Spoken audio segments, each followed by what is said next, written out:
The views expressed on the Making It Matter podcast are that of Gunnar, Esiason, Julia Ray, and guests, and not necessarily those of the Boomer Esiason Foundation. Nothing in the Making It Matter podcast should be considered medical advice. Such advice can only be given by a physician who is experienced with cystic fibrosis. The Boomer Esiason Foundation, Gunnar Esiason, Julia Ray, and guests cannot be held responsible for any damage which may result from using the information on this podcast without the permission of your medical doctor. You're listening to the Making It Matter podcast with Gunnar Esiason and Julia Ray, presented by the Boomer Esiason Foundation and GunnarEsiason.com. Hey there, it's Gunnar Esiason, and thanks for joining Julia and I for episode 17 of the Making It Matter podcast series, Giving Back During the Holidays.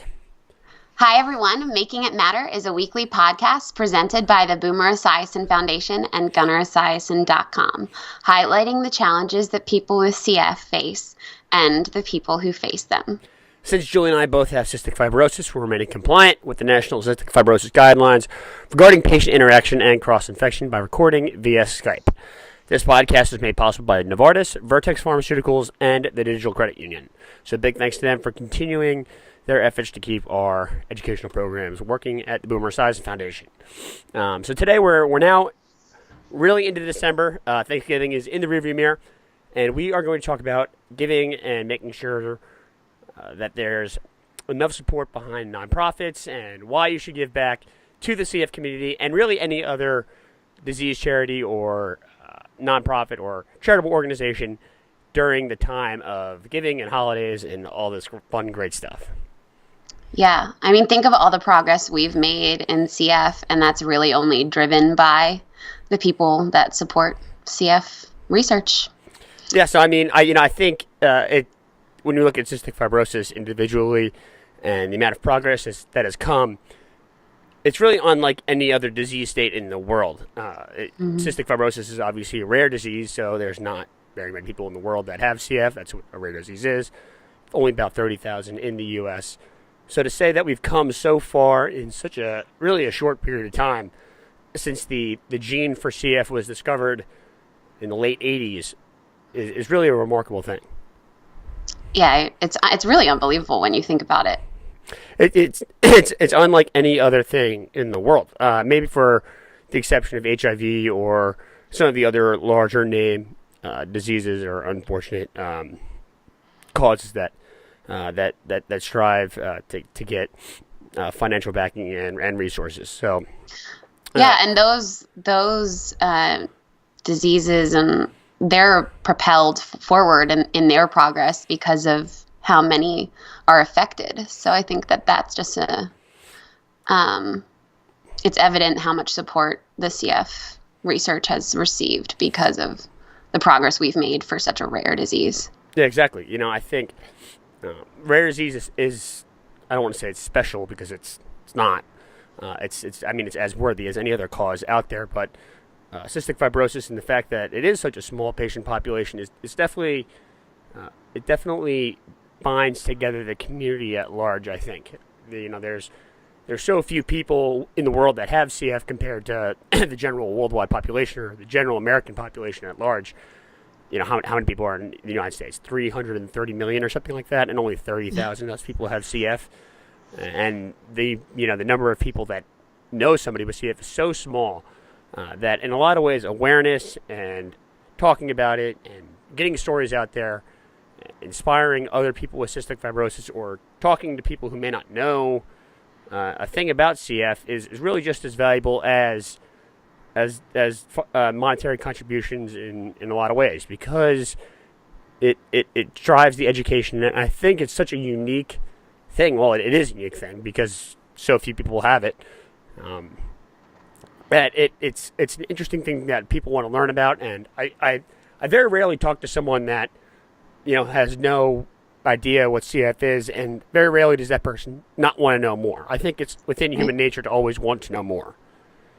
Yeah. Well, and I think what you just said too, like bringing it up and advocating when you can, I mean, it's a perfect example of why we do our Making It Matter feature, is because it is so important to kind of show the world not only what CF is, but the fact that you can lead a full life in spite of it.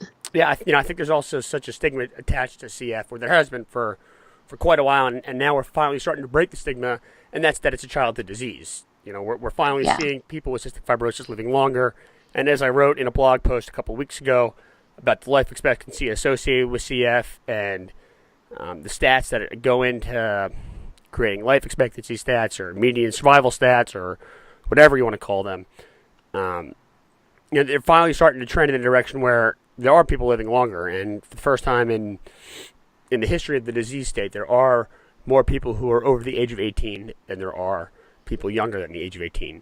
And that embodies the work that is being done to create, a situation for people with CF to live long, healthy, meaningful lives. Yeah, the quality of life, too, has been so drastically transformed. While that is true, I do think that there is a long way to go. I look at myself, and I still find myself coughing up green mucus every single day. That's just, in my mind, that's unacceptable. The outlook for people who are young with CF is really pretty good compared to when we were younger. But the outlook for people like us, is still a work in progress. It may no longer be a childhood disease, but there definitely are struggles for people our age and older than us. Because, if you look at it, we've been fighting the disease for 25 years, almost 26 years, and it weighs heavily on a person. Right. It's progressive illness. That is the key word, I think, there that still affects us, as you were saying, just like now that we get older, different issues. And then, we are hoping that one day that there are already geriatric CF doctors, but like getting there is the important part. And I think that is why it's so important to think of CF organizations in this time of season of giving. You bring up the thought of different things that happen to people when they get older with CF, and the one thing that just pops out in my head constantly after I read an article from the NACFC conference that was, when was it, a month or two ago, and it's talking about colonoscopies and how people with CF have to get them earlier in life compared to those who don't have CF and they have to get them later in life. And that blows. Like, that is not something on my radar that I am looking forward to later in life. But in a weird, peculiar way, it is somewhat reassuring to know that there are people looking out for my future, and they are concerned with the colonoscopy that I will one day be getting when I am 40 years old. So, 15 years from now. You say that with such disdain. When we're still doing this podcast, I will be reporting on how my colonoscopy went, and I'm sure everyone will be can't wait. On the edge of my seat waiting. Yes. 20 years, how can I stand it? Riveting information and content for the podcast. I say that it's not coming out of my nose. It's cold and flu season, so I like constantly have a running nose. So that's one positive of the trend of people with cystic fibrosis getting older. But another thing is we have to keep it going. So that's where you people in podcast watching world and those listening to us on iTunes, that's where you guys come in, and people with cystic fibrosis are really only going to continue to get better, and they're going to continue to live full, thriving, successful lives, but it starts with the season of giving and understanding why the season of giving is so important. Yeah, I actually was just talking about this with my brother as far as give not because it makes you feel good. That's just something that is an added bonus when you give, but it's because there's an opportunity to change someone else's life in some way. So, and I think that's important as a community. So. Exactly. But for those of you who want some extra motivation to give, there's also tax deductions and things of that nature to also think about. I'm not saying that's why I personally like to give. I know there are people out there that do consider those reasons. And those reasons are fully within the law of the land. Totally. Exactly. So it's definitely, there's more than one reason to do it. Let's put it that way. There's more than one reason to support worthy causes and really in a lot of ways, you can sort of decide where you want your money to go. Whether you're donating to a breast cancer awareness organization, or you're donating to the Boomer Esiason Foundation, for example. We have lots of programs. Tell us where you want your money to go, and that's what program makes sense, in your life, or what program do you think really impacts the lives of people with cystic fibrosis? Because that's for the Boomer Esiason Foundation, for example. We pride ourselves on really giving back to patients. We find that there are a lot of organizations out there that are helping fight cystic fibrosis, but in a lot of ways, the patients are overlooked. And It's important not to overlook patients, because there are major financial burdens on people with cystic fibrosis, families with cystic fibrosis, and it's important to make sure that everyone can effectively fight CF and they can live effective, fulfilling lives, successful lives at that. And there's more than one way to fight CF in the realm of giving. Yeah, I think there are so many options for people to find different aspects of CF care and research, and for CF patients. You can find what you're passionate about, and that's where you can put your donation. Yeah, realistically, there's more than one way to help, and there's also, I can't stress this enough, there's more than one cause to help. This isn't an infomercial to donate and support the Boomer Esiason Foundation. As much as I would love that, there's more than one person out there in need of aid, and that unfortunately, life bounces in many directions, and people get bad bounces all the time, whether or not it's with cystic fibrosis or it's with anything else. There's lots of worthy causes, and I think in a lot of ways, it's really embodied by what the NFL did last week with their cause Cleats, and that program they did. Yeah, I loved that. I not only loved seeing the multiple cystic fibrosis Cleats, which were awesome and surprising to me, just that any of the players would choose that as their cause. So awesome. But I was just thinking how great it is to give the players an opportunity to use their platform in such a powerful way. Yeah, I think the NFL has been getting a lot of negative feedback for not allowing players to express themselves in positive and constructive ways. And this cause Cleat week, or whatever they call it, was a really awesome idea. For those of you who don't know what that is, basically last week, players were allowed to break the uniform code to wear cleats that were painted to support causes, any number of causes that the players felt special about or felt close to, in an effort to really shine light and to exploit the NFL's popularity in a positive way. We know a lot about that because my dad's been doing that ever since I was diagnosed. The idea was to use the NFL's amazing platform to raise money for cystic fibrosis and bring more of a positive name to to CF than one that had existed. So to see something as positive and effective as the cause Cleat thing was last week, it's definitely something that I've been familiar with in my life ever since my dad played the NFL. Yep. Yeah, it's a great way to even bring up conversations about causes that aren't necessarily in the forefront of people's minds, and CF is clearly one of them.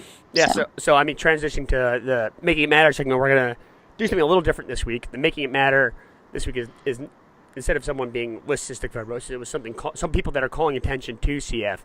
Mm-hmm. And just to name a few, there were a bunch of NFL players last week that did wear cleats supporting cystic fibrosis awareness, and those players are Jarvis Landry, plays for the Dolphins, Charles Johnson, the Vikings, Marshall Newhouse of the Giants, and Shaq Lawson I think he plays for the Bills. I hope I didn't get that one wrong. But those four guys in particular all wore cystic fibrosis awareness cleats, and that's really awesome, especially Jarvis Landry, whose reason for doing it was really, really awesome. Jarvis wore his CF cleats in honor of Maya Zimmer, an ex-girlfriend of his who passed away from CF, so obviously cystic fibrosis was very near and dear to his heart, and he felt the best way to express himself on Cause Cleats Day was by honoring someone very close in whose life who unfortunately passed on.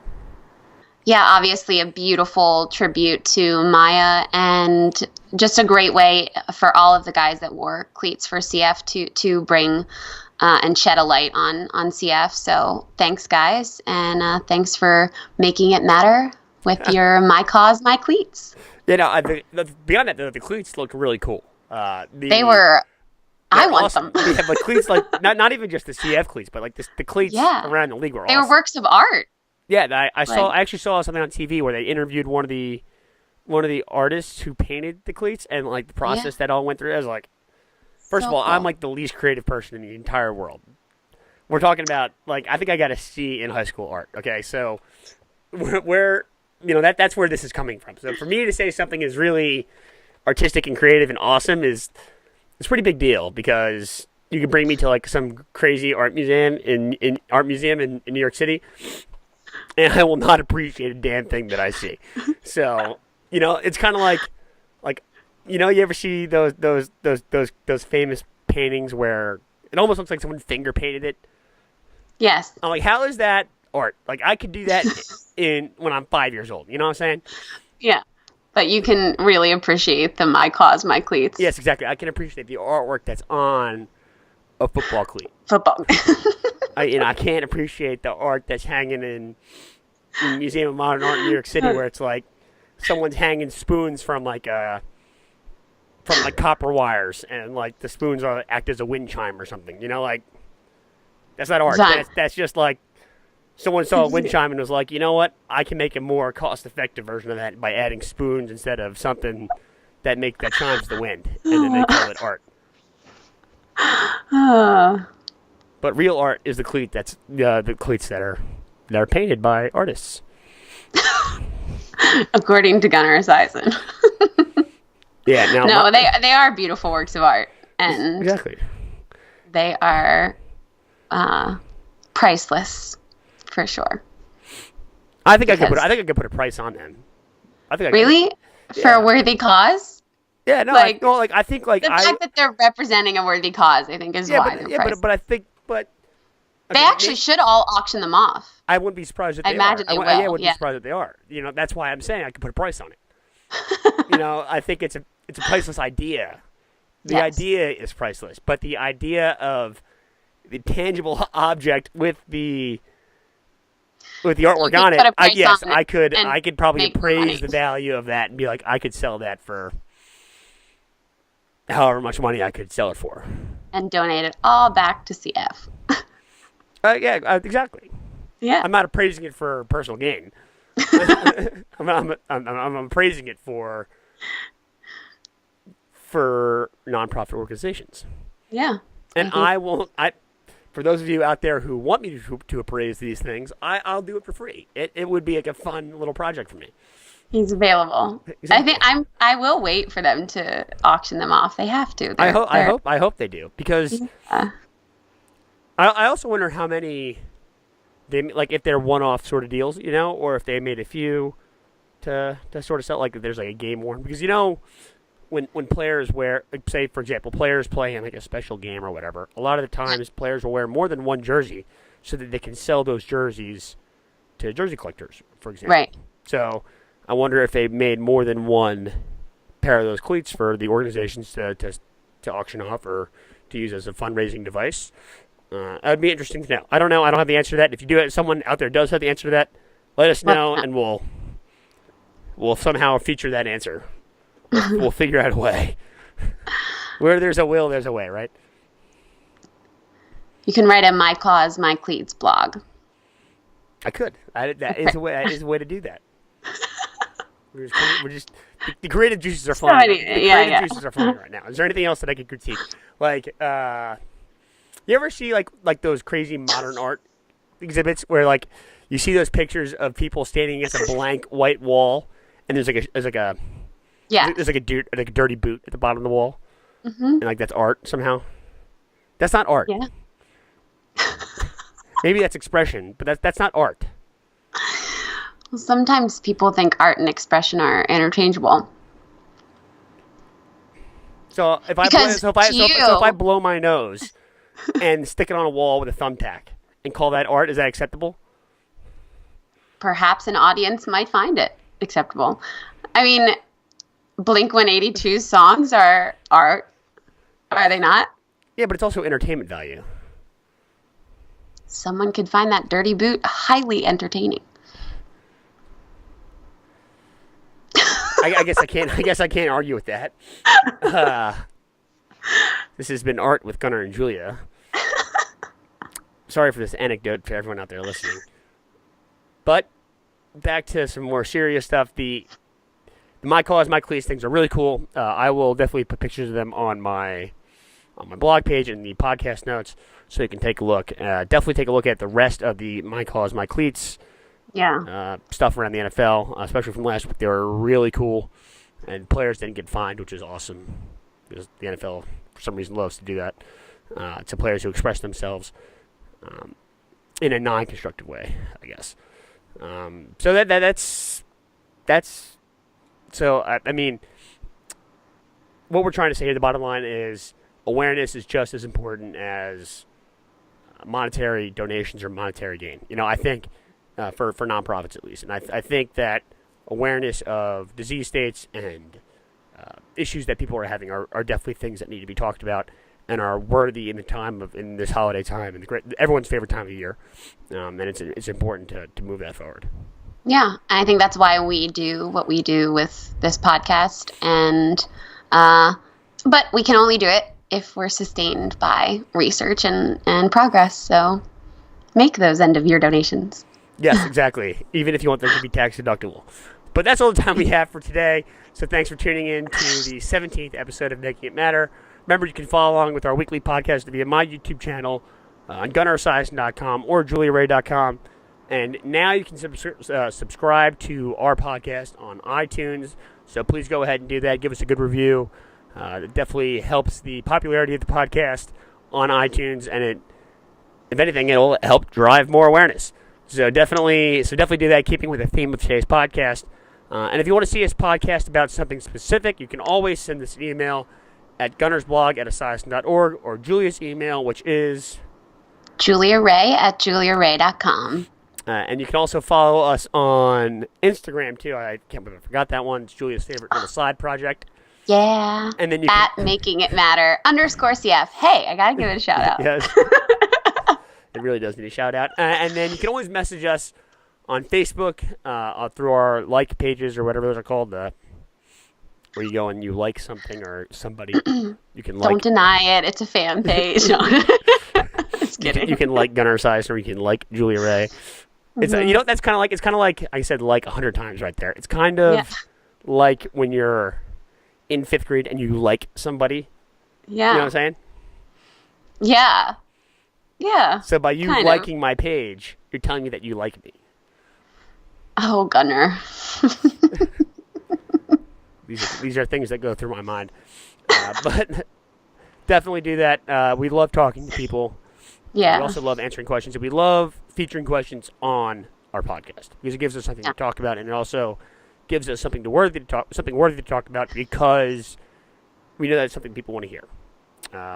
So definitely please do that. This is Gunnar Esiason for Julia Ray signing off. Bye, everyone.